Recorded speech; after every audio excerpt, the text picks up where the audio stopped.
My name is Danielle Fletcher. I am a student at the University of Texas at Dallas. What else can I say about myself?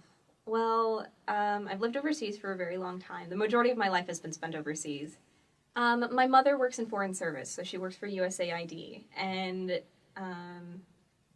her job took us everywhere. And USAID is very different from basically normal State Department, in the sense that normal State Department can go in any country there's an embassy, but USAID usually works in countries that are developing or need a little extra help. And so my mom's job is to go into those countries, depending on what her position is. Currently, she's been mission director of the Dominican Republic for the past couple of years.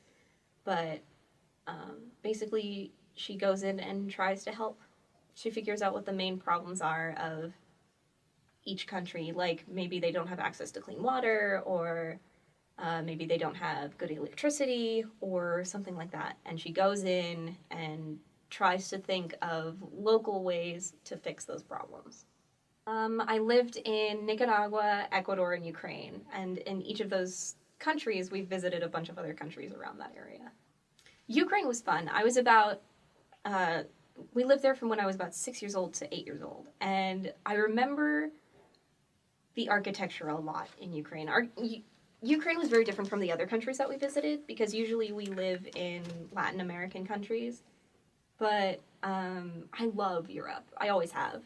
And the architecture, I think, is really, really beautiful in Ukraine, despite the fact that it was made relatively recently. It looks really old, and they have these beautiful churches. I remember, we lived in Kiev, and so, like these beautiful Orthodox churches that had golden domes, and they were just so pretty.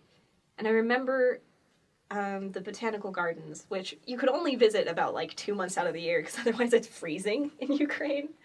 But the botanical gardens were really, really pretty, and you know, you'd walk through, there's no path or anything, but there were tons and tons of lilacs. I remember really, really loving that smell. I still love that smell.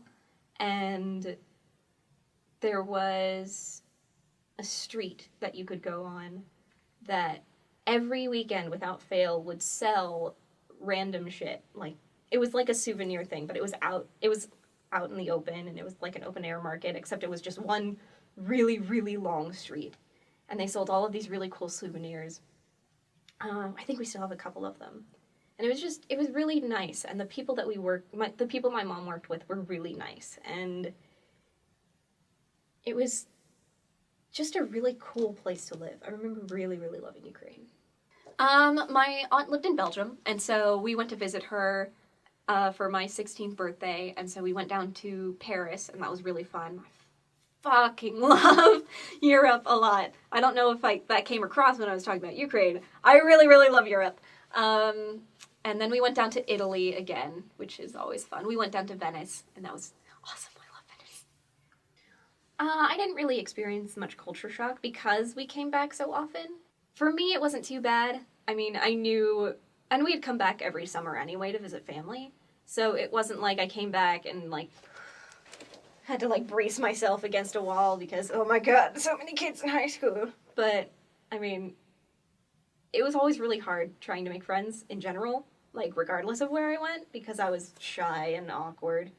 And now I'm just loud and awkward. But, yeah, that was the only big difference. I know lots of people do experience that culture shock, but for me, I had come back so often that it wasn't that big of a deal.